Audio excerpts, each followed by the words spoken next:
Next, I want to introduce the senior pastor at Allen Temple Baptist Church, Reverend J. Alfred Smith. Give it up.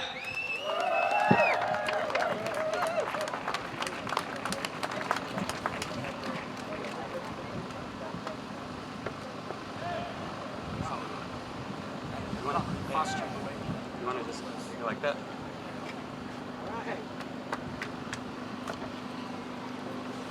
It is a privilege to be here with you on this very important day.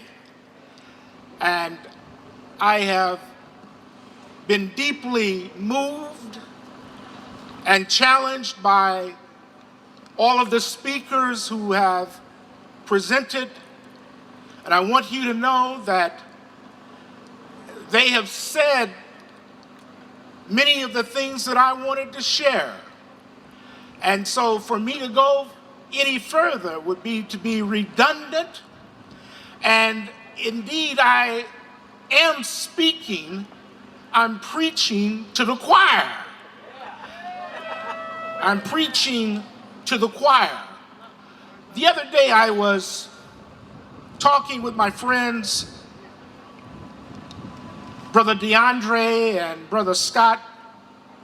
And one of the things that we all agreed with as we reflected on what's going on in this country is that folk seem to be very conversant about the atrocities that are multiplying daily, but they have not, in many cases, and particularly with the news media, put a face on this.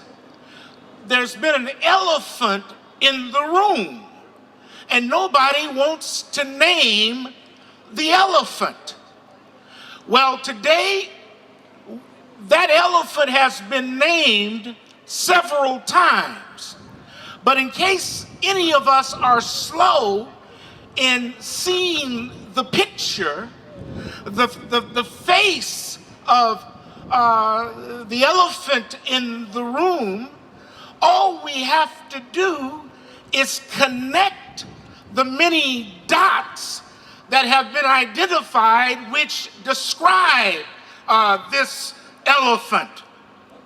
We've heard mention of the fact that this is an autocratic, authoritarian regime that rules by fear. That's a dot.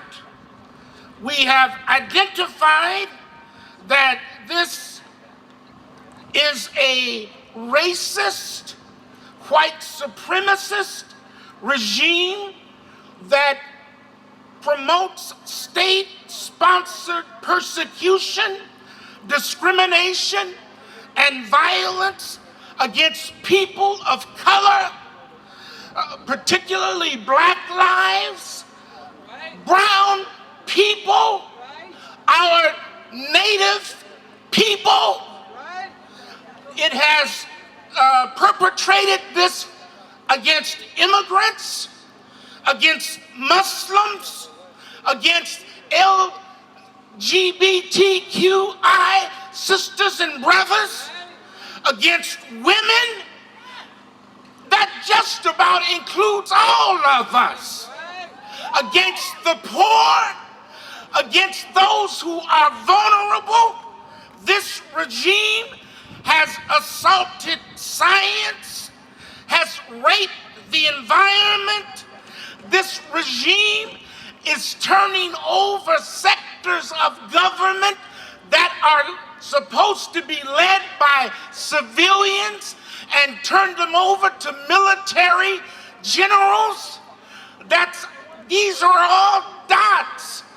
And I want you to know that many other dots were identified so vividly that if we would just connect the dots, we would see a three-dimensional panoramic view of the ugly face of fascism.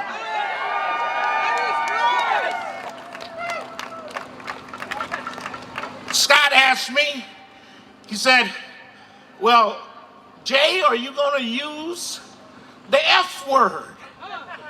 And y'all, I'm pretty free, but when he said the F word, I was taken aback. I said, no, I don't think I want to use that word, though some other speakers have used it today. But he wasn't talking about that F word.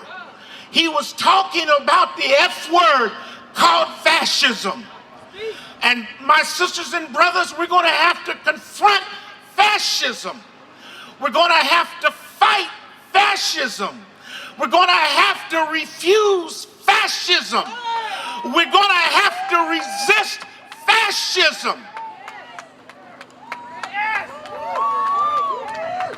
And so I come to you. It's not strange that an African-American clergyman, a clergy person, would come on a day like this. It's a part of the tradition that we have for resistance, going all the way back to Denmark Vesey and Nat Turner and Sojourner Truth and the great Harriet Tubman. It's a part of the tradition that I respect, and I can see the ancestors from that great cloud of witnesses challenging people of faith not to get weary, not to sit down when action is demanded. I can hear Martin King calling us forward. I can hear El Haj Malik Shabazz, Malcolm X, calling us forth. So as a clergyman, I have no other recourse but to be here. I can hear Martin Niemöller, that German Lutheran pastor who spoke forth words that resonate and echo in my spirit, words that bring me into introspection. He noted that during the 1930s, he and the Protestant churches of Germany preferred to remain silent. He said, clearly we are not innocent. And I wonder again and again what would have happened if in 1933 or 1934, 14,000 Protestant pastors and all the Protestant communities in Germany would have defended the truth to their death. If we had said, it is not right that Hermann Göring just puts 10,000 communists in concentration camps to die, I can imagine that perhaps 30,000 or 40,000 Protestant Christians would have died. But I can also imagine that we would have saved 30 or 40 million people, because that's what the silence cost us.